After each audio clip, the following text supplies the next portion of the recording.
네, 시청자 여러분 안녕하십니까. 야시장 오늘도 힘차게 시작을 했습니다. 최근에 좀 물난리로 많은 분들이 고통을 받고 있는데 저 또한 조금 피해를 받고 제 동생도 피해를 봐가지고 일단 조금 조심스럽긴 하지만 오늘 야시장 저희 멤버들과 함께 그 주제를 살짝 다루고 나서 또 다른 연결된 주제로 한번 넘어가 보도록 할게요. 자, 야시장 오늘도 역시 박창윤 우리 행님과 꾸행이 나와주셨습니다. 어서 오세요. 네, 안녕하세요. 네, 안녕하세요. 네. 근데 꾸행은 뭐예요? 순간 꾸행 누구지? 하면서 네. 찾을 뻔했어. 구현진 씨 이러니까 조금 정없 없을 것 같아서 꾸행. 꾸행. 구현진 앵커의 줄임말 꾸행입니다. 꾸행. 네, 앞으로 꾸행이라고 네, 불러주시고요. 꾸행. 꾸잉칩을 본인이 선택한 건 아니죠? 네, 네. 오잉칩입니다. 오잉칩. 꾸잉칩. 오잉이요. 오잉. 근데 오늘 오프닝 이렇게 들어보니까 선배님이 좀 괜찮으실지 좀 걱정이 돼서. 저는 뭐 어떠세요? 그렇게 하진 않는데 네. 동생이 저는 글쎄요 제 동생이 물이 차 있는 차에서 이렇게 물이 차 있는 사진을 진짜요? 조금 보내줘가지고 네. 약간 좀 걱정이 됐는데 네. 다행히 뭐 큰 피해는 없었고 그런데 주변에 보니까 침수 피해를 네, 당한 분들이 되게 굉장히 많아서 네. 저도 사실 제 주변엔 집도 차 있고 막 이런 분들이 많아서 저는 그 뉴스도 봤어요. 그 서울의 대형 증권사 건물도 네. 물바다가 됐다. 뭐 지금 나는, 뉴스에 다 나왔죠. 네. 그래서 서버 날라갔고 네, 네. 주식거래 서비스도 한 몇 시간 동안 안 됐다고 들었거든요. 그렇죠. MTS, HTS 먹통이었고 음. 저도 그쪽에 계좌가 있는데 네. 그래서 사과문 올라오고 그리고 이제 만약에 피해 보신 분들은 신청하라고 그게 이제 MTS 공지에 올라와 있더라고요. 이게 사실 뭐 자연재해를 어떻게 할 수 있는 건 또 아니잖아요. 뭐 그렇죠. 하수구 시설이 아무리 잘 갖춰 있다고 해도 시간당 170mm 가까이 내린다고 하면 100년만에 네. 처음이라니까요. 참. 참 그때 내리는 영상 같은 거를 촬영된 걸 봤더니 참 말이 안 나오더라고요. 네. 꽉 막히고 아무튼 우리 구독자분들 큰 피해가 없었으면 좋겠고 피해 보신 분들도 빨리 복구하셨으면 좋겠다는 생각이 드네요. 사실 뭐 저희는 어쨌든 주식 관련된 얘기를 해야 되니까 이렇게 비가 왔을 때 침수 차량들 관련해서도 네. 많이 소식이 나오잖아요. 근데 매년 이렇게 침수가 된 건 아니었지만 그래도 침수가 발생하거나 혹은 뭐 이렇게 비가 많이 와가지고 이렇게 됐을 때 어떤 식으로 좀 대응을 해야 될지. 시장에서는 이에 따른 수혜주와 피해주 이런 걸로 또 나누는 것 같아요. 참 시장은 냉정해요. 네. 시장은 냉정하고 이 와중에도 이 냉정하게. 와중에서도 네. 시장은 수혜주를 찾고 피해주를 찾고 하는 부분이 나타나는 거죠.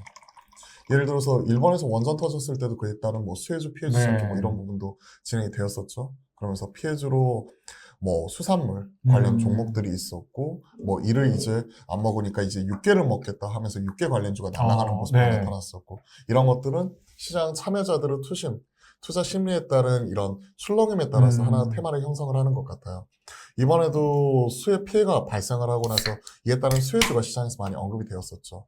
그러니까 폐기물 처리 네. 관련 종목이나 그리고 뭐 상하수도관 관련된 뭐 자연과 생활 이런 것도 올라왔더라고요. 그렇죠. 네. 그리고 뭐 한국주철관, 네. 삼연철관, 동해철관 그런 이런 철관 파이프 관련된 주요 종목이나 폐기물 처리 관련 종목들, 뭐 인산 ENT를 비롯한 이런 주요 종목들이 있을 거고 그리고 여타 뭐 사료, 비료 네. 관련 종목들 갑자기 물 이렇게 수재가 발생을 하고 나서 이제 재병충 이런 것들이 네. 이제 많이 생기게 되면 이제 그 농업에 종사하시는 분들은 비료 많이 써야 되기 때문에 사료, 비료 관련된 주요 종목들이 움직이기도 하고요.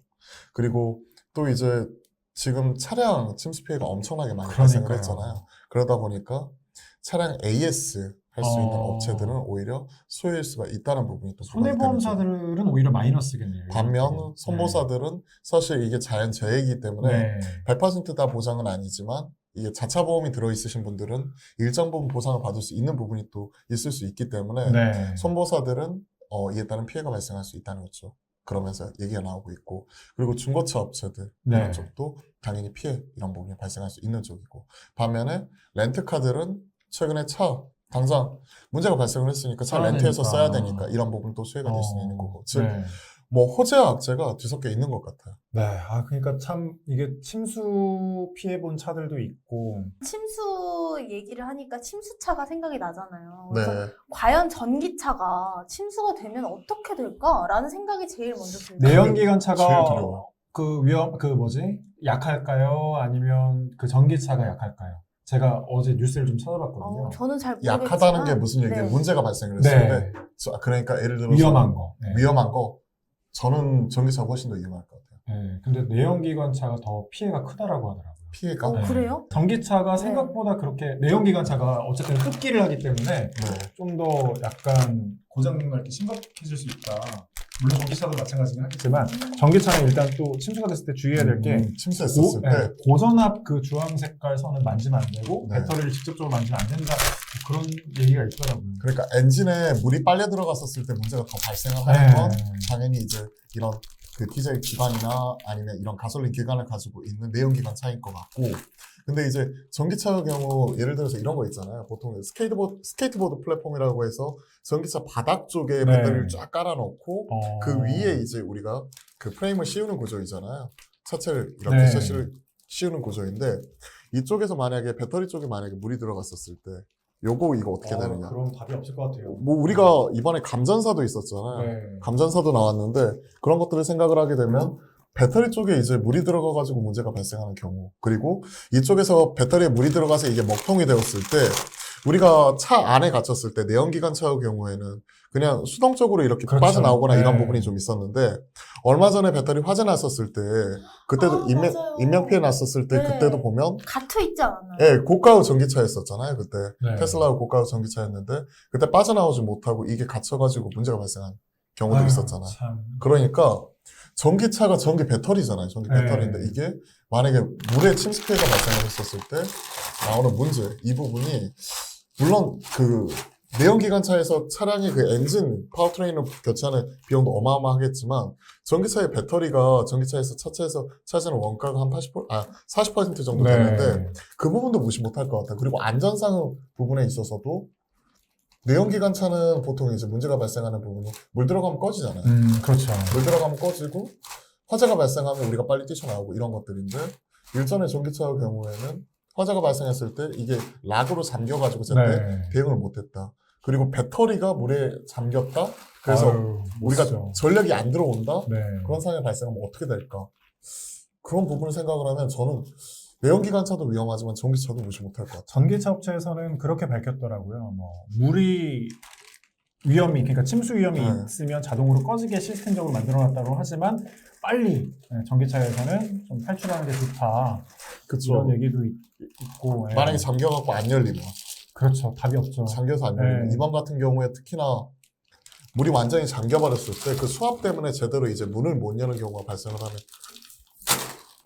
문을 못 여는 경우가 발생하면 수동적으로라도 뭔가 이거 네. 대응이 되어야 되는데, 전기차는 다 이제 전자 장비잖아요. 전장이라고 그렇죠. 표현하면. 네. 이 전장이다 보니까 이런 부분에 있어서도 좀 더 취약할 것 같아가지고 전 모르겠어요. 참 이런 것도 보면. 전기차 이제 관련주 막 이렇게 보면서 전기차 항상 좋지, 좋은 거야, 이제 흐름 갔어 이렇게 봤는데, 이런 또 사고가 터지면 이게 과연 괜찮은 건가? 근데 다 과정인 것 네, 같아요. 맞아요. 네. 사실 내연기관차가 지금 역사가 굉장히 길잖아요. 네. 그만큼 많이 또 발전하면서 부족한 부분 또 채워지고 했으니까 전기차도 앞으로 뭐 이런 자연재해도 있고 온도 관련된 이슈도 있을 거고 그러면서 조금 더 이제 발전해 나가지 않을까 싶어요. 2차 전지. 네. 2차 전지나 확실히 좀 뭐 기술 개발하는 부분에 있어서 네. 분명히 이런 부분을 인지를 하고 있을 테니까 특히 안전 부분은 좀 보완을 많이 해 갈 것 같고, 그리고 추가적으로 앞으로도 계속해서 보완을 해 나갈 것 같아요. 네. 이번에 화가 났던 것은 개인적으로 그냥 이번에 수해가 처음 발생한 게 아니잖아요. 그렇죠. 10년 전에도 똑같은 게 있었고요. 네. 수년 전에도 이와 관련된 문제가 발생을 했음에도 불구하고 이런 것들이 계속해서 불거지고 인명 피해까지 발생을 하다 보니까 그걸 보면서 좀 뭐랄까 좀 마음이 안 좋더라고요. 그래서 어떻게 해야 되지? 어떻게 해야 뭐 이런 것들이 발생을 안 할까? 개인적으로 좀 안타까움이 많이 남는 것 같아요. 네. 우리나라는 그래도 배터리 쪽은 또 많이 발전해 있잖아요. 세계적으로 봐도 그렇고. 어느 정도 위상이에요, 우리나라 배터리 그 기술이? 배터리 쪽만 보게 된다면 우리나라가 글로벌하게 지금 할 수 있는 쪽이 크게 보면 딱 세 개예요, 그냥. 세 개 어떤 거예요? 일본, 중국, 우리나라. 배터리 제조. 네. 이런 쪽이기 때문에 최근에 뭐 유럽 쪽에서 노스볼튼이 뭐 하는 쪽이나 뭐 이런 거 나오는 거고, 소재단에서 가장 강한 쪽은 일본. 그리고 배터리 이런 완성, 제조할 수 있는 3원급 배터리 선도하는 나라는 우리나라. 그리고 LFP 배터리부터 자국 시장 중국. 바탕으로 커나가고 있는 쪽은 중국. 그리고 이런 친환경차 시장을 바탕으로 지금 적극적으로 이제 정부 정책적으로 밀어주고 있는 쪽이 바로 유럽, EU 쪽이고, 그리고 테슬라를 보유하고 있는 미국, 네. 이런 쪽이기 때문에 글로벌하게 이런 전기차 관련돼서 이런 차체를 만들 수 있는 OEM, ODM, 그리고 소프트웨어 기술력을 가지고 있는 뭐 테슬라 뭐 이런 쪽도 많이 있긴 하지만 단순 배터리로 보았었을 때는 우리나라가 뭐 단연 탑이라고 봐요, 저는. 배터리 기술력으로 있어서는. 그렇기 때문에 2차 전지 배터리에서 우리가 순위 매길 때 네. 1위가 CATL, 중국이죠. 네. 2위가 LG 에너지 솔루션. 뭐 1위 다툼 왔다 갔다 하는 모습을 계속해서 포착을 하면서 보고 있는 거고, 그리고 뭐 비아디라든지 뭐 그 중국 업체들이 있고, 우리나라 삼성 SDI, SK 이노베이션 뭐 5위, 6위 할 때도 있었고 5위, 7위 뭐 이렇게 왔다 네. 갔다 하는 모습인데, 즉 상위 5위권 안에 우리나라 기업들이 뭐 2곳, 많게는 3곳까지 이렇게 포함이 되어 있다는 부분을 보았을 때 경쟁력 측면에서는 우리나라가 단연 최고인 것 같다. 단연 최고. 그렇기 때문에 반도체를 이을 제2의 반도체를 우리가 배터리를 얘기하는 거죠. 그래도 배터리 분야에서 지금 다양한 나라들이 좀 각자 잘하는 분야가 있는 거 아닌가요? 그렇죠. 그러니까 앞에서 말씀드렸던 대로 소재, 그리고 원천 기술 뭐 이런 부분을 보면 일본어 소재 기술 이런 것들 무시 못해요. 파나소닉 쪽, 테슬라 쪽에 주로 납품을 하는 쪽이죠. 양극재나 납품을 하는 쪽인데 뭐 음극재 뭐 이런 쪽도 하고 있고, 근데 그쪽이 원래 잘 하는 쪽이고요. 파나소닉이랑 하는 쪽이 하고 있고, 우리나라 업체들 적극적으로 지금 투자를 통해서 지금 확대를 하고 있는 쪽이고, 2차 전지 배터리 셀 업체들이 강한 거죠, 우리나라는. 맞아요. 그러니까 이쪽 원천 소재를 가져와가지고 우리나라는 이걸 제조하는 쪽이 강한 쪽이에요. 제조를 좀 가지고 와서 좀 잘하는 거네요. 음. 근데 우리나라 이 배터리 관련해가지고 요즘에 외국인들이 많이 사주고 있던데요? 아닌가요? 그런가요? 배터리를 산다는 얘기가 배터리. 주식을 산다는 건가요? 네네네. 나는 배터리를 사서 먹는다. 배터리 사요? 배터리. 배터리 재활용 이것도 생각을 했어요, 순간. 음, 왜냐면 폐배터리 사서 모아가지고 나중에 완전히 방전을 시킨 다음에 거기에서 핵심적인 소재, 뭐 코발트나 니켈이나 이런 것들 분리해내는 최근에 폐배터리 재활용 관련 기업이 최근에 신규 상장을 했고, 그러면서 오늘 뭐 상한가까지 기록할 정도로 맞아요. 좋은 모습이 나왔기 때문에. 그러니까 배터리주도 따로 있고 또 그 배터리가 다 썼을 때 또 재활용하는 주가 또 따로 있고. 그렇죠. 폐배터리 재활용 관련주. 그래서 뭐 세비캠, 성일 하이텍, 뭐 코스모 화학, 뭐 이러한 종목들이 오늘 또 반응이 세게 나왔고. 그래서 세비캠. 배터리 물어보길래 나 혹시 배터리를 사고 있다고 하길래 뭐 이런 걸 사나 생각도 했는데, 2차 전지는 꾸준히 시장에서 관심을 네. 가지고 있고요. 지금 2차 전지, 그러니까 코스닥 시총 1위가 바뀌었다는 상징적인 사건이 얼마 전에 나타났잖아요. 기존의 1위는, 붙박 1위는 셀트리온 헬스케어였는데, 최근에 1위는 에코프로 BM으로 바뀌었잖아요. 이제 흐름이 그럼 완전 바뀐 건가요? 시총 상위조 안에서도 배터리 관련 종목들이, 2차 전지 관련 종목들이 시총 상위 30위권 안에 다시 포진이 되어 있기 때문에 최근에 나타나고 있는 분위기 자체가 많이 바뀌었고, 외인들 입장에서는 하나의 종목이 좋아서 사기도 하지만 우리나라 시장을 사는 가운데 패시브 자금이 유입이 돼서 한꺼번에 바스켓으로 사는 부분이기 때문에, 한 번에 그냥 담는다고요? 그런 부분이기 때문에 성장하는 업종과 그리고 우리나라를 살 때 있어서 코스닥의 시총 상위 종목들 이런 부분 채우는 부분도 같이 나타나겠죠. 참 배터리 얘기를 또 이제 하다 보니까 최근에 또 이슈가 치포 동맹 관련된 이슈가 나오고 있잖아요. 막 중국하고 뭐 양안 관계가 어떻느니 굉장히 많은 이슈가 나오고 있는데, 그러니까 우리나라가 뭐 중국의 심기를 좀 건들면, 중국에서 뭔가를 막아버리면 우리나라도 좀 피해가 좀 상당하다 뭐 이런 얘기도 있더라고요. 2016년도에 네. 사드 사태. 근데 사드 보복할 때 그래도 반도체는 계속 사주지 않았나요? 중국 쪽에서? 중국 입장에서는 네.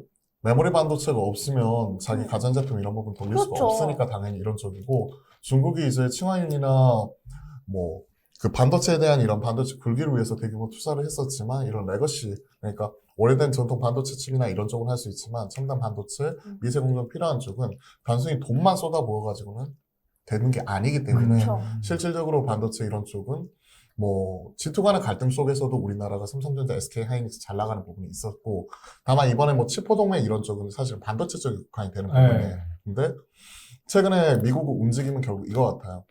최근에 낸시 펠로시 하원 의장이 대만을 방문을 하면서 중국에서는 하나의 중국이다, 대만 방문하는 거 우리가 자주권 침해하는 부분이고, 시진핑 주석의 입장에서는 올해 11월 달에 있을 당대회에서 영구집권을 하기 위해서는 말 그대로 지금 현재 말 그대로 체제 단속이 필요한 거죠. 네. 그런 상황에서 미국이 지금 치고 올라오니까 반대를 한 거고, 음.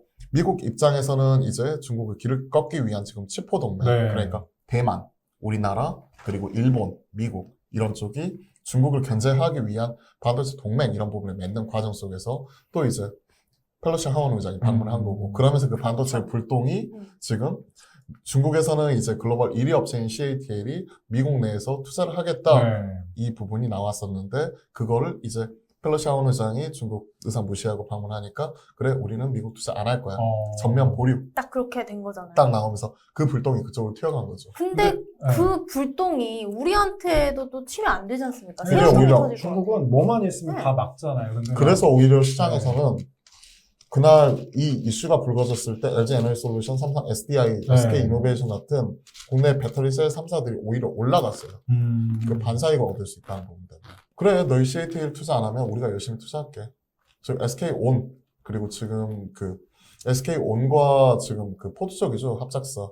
그 블루버드였나? 그쪽 합작사 지금 진행하고 있는 쪽이고, GM과 LG 에너지솔루션 합작사 얼티엄셀즈. 이런 쪽도 지금 캐나다 쪽 공장 짓는 부분이나, 뭐 애리조나 펩 이쪽은 일부 좀 지원을 시키긴 했었지만 정상적으로 투자하는 부분이 계속 확대가 되면서 나타나고 있기 때문에 오히려 우리나라 업체들이 차라리 이제 미국 쪽에서 점유율을 크게 확대시킬 수 있는 또 기회다라고 바라보면서 반사익을 얘기하는 쪽도 많아요.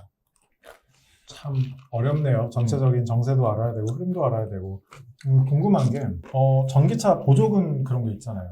중국하고 우리나라랑 뭐 이렇게 좀 사이가 안 좋아져서 어쨌든 중국에서 뭔가를 만들어내고 중국하고 교역을 통해서 이루어지는 그런 부분이 있잖아요. 막혔을 때 전기차 보조금이 확 올라간다는 얘기도 있던데 사실 뭐 자세한 내용이 뭔지는 지금 좀 기억이 안 나는데. 그러니까 중국 입장에서는 이거를 자국 내 차량에게는 보조금 이렇게 많이 지급을 하고 수입하는 차량 그러니까 이런 쪽 견제하기 위해서 보조금을 선택적으로 이런 것들을 지금 안 해버릴 수가 있는 거죠. 그런 부분에 따른 견제가 나타날 수도 있는 거고요. 당연히.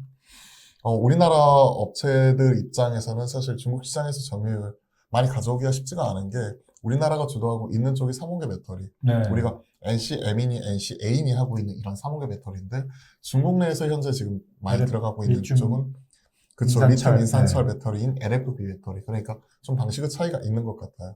뭐 일장일단 있겠죠. 이쪽은 안정성이 좋은데 LFP는 대신 무겁고 연비가 떨어지고 NCM은 이제 출력이나 그리고 고출력이나 주행거리 이런 부분 늘리는 데 있어서는 유리한데 LFP 철이 들어갔기 때문에 이쪽은 안정성이 높은 대신 무겁잖아요. 대신 이런 부분에 안정성이 약간은 좀 밀린다는 부분이 있고 그리고 비싸고 다르네요. 예, 비싸고 이런 부분이 있었고 그래서 차이가 있는 것 같아요. 지금 나타나고 있는. 지금 올해 전기차가 그 출고 대수가 신차 중에서는 한 10%를 넘어섰거든요. 지금 보면 올해 이런 것도 출고하는 거 보면 그런 거 보면 전기차 점유율 자체가 지금 급격하게 치고 올라가고 있고 지금 올해 지금 들어와 있는 부분이 전체 차량 중에서 약 1% 약간 넘어가는 수준이에요. 지금 한 1.2% 정도였나 내가 점검했을 때가 이 정도이기 때문에 이제 뭐 초기 단계라고 보는 거죠. 완전 초기인데요. LPG는 이제 끝나가는 시대인 것 같고 진짜 전기차 디젤은 아직도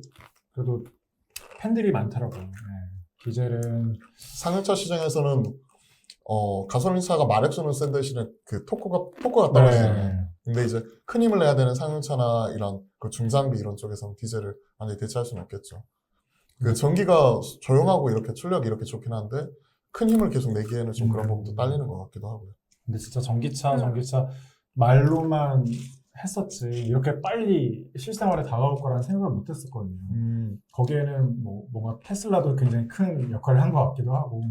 테슬라 이번에 그거 물적 분할했잖아. 아니 물적 분할이 아니라 액분도 했었잖아요. 액분할. 3대1 액분했으니까 또 그 영향도 있었고. 앞으로 우리나라 차들도 괜찮겠죠? 현대라든지 기아라든지 뭐 아직은 테슬라한테는 좀 약하지만 굉장히 미국에서 점유율도 높여가고 있고. 미국에서 지금 테슬라 다음으로 올해 상반기만 보면 2등이에요 지금.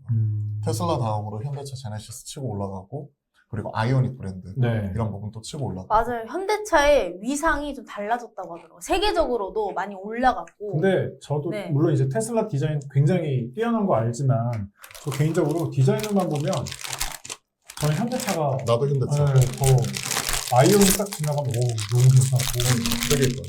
제네시스도 그렇고 심지어 아반떼도 굉장히 인기가 많더라고요. 되게 이뻐요. 그러니까 디자인을만 놓고 보면 난 현대차 진짜 좋은 것 같아요. 그리고 내부 공간 활용도 이런 것들, 안전성 뭐 이런 부분에 차이는 물론 있을 수도 있겠지만 내부 공간 활용이나 이런 쪽을 보면 독일의 디젤차 이런 쪽보다 그냥 현대차, 기아 이런 부분 타는 게 나는 내 입장에서는 훨씬 더 좋더라고요. EV6도 시승을 해보았는데 되게 좋았어요. 되게 좋았고 대신 이제 우리가 좀 약간은 하드웨어 경쟁력은 좋지만 소프트웨어 경쟁력이 좀 많이 밀리잖아요. 그리고 우리가 테슬라가 단순히 그 전기차 파는 회사라고 인식을 할 수 있지만 향후에 결국 그쪽도 추구하는 바는 자율주행, 그러니까 소프트웨어 기술력, 이게 진짜 나중에 승패를 정할 지금 거예요. 레벨 몇 가지 돼 있는 거죠? 레벨 지금 현재 부분적으로 이제 4 뭐 이런 식으로 넘어가려고 하고 있죠. 레벨 3 부분 자율주행. 그러니까 우리가 스마트 크루즈 컨트롤 켜가지고 핸들 한 번씩 이렇게 손을 올려주고 하는 쪽이 레벨 3라고 생각을 하시면 될 것 같아요. 그러니까 한 번씩 잡아주는 거 아니에요? 운전하다가 한 번씩 툭툭. 잡아주고. 단순히 그냥 보조적으로 이렇게 했었던 그냥 크루즈 컨트롤이면 네. 레벨 뭐 2단계 뭐 이 정도 할 것 같은데 레벨 1이면 완전 수동 있고 레벨 5는 운전석이 필요 없고 악셀이나 페달, 악셀이나 브레이크가 운전석에 필요 없고 안 앉아도 된다는 말일까요? 그건 이제 레벨 5 단계 넘어가는 레벨 거고 5. 지금은 이제 운전석에 앉아서 이제 대부분이 자동차가 운전을 해주는 쪽은 레벨 4라고 생각을 하면 되고 레벨 3는 이제 우리가 운전석에 앉아서 우리가 주도적으로 하지만 자율주행 이런 기능 이런 것들을 많이 활용을 해서 이렇게 하는 거니까 지금은 레벨 3단계가 맞는 것 같고요.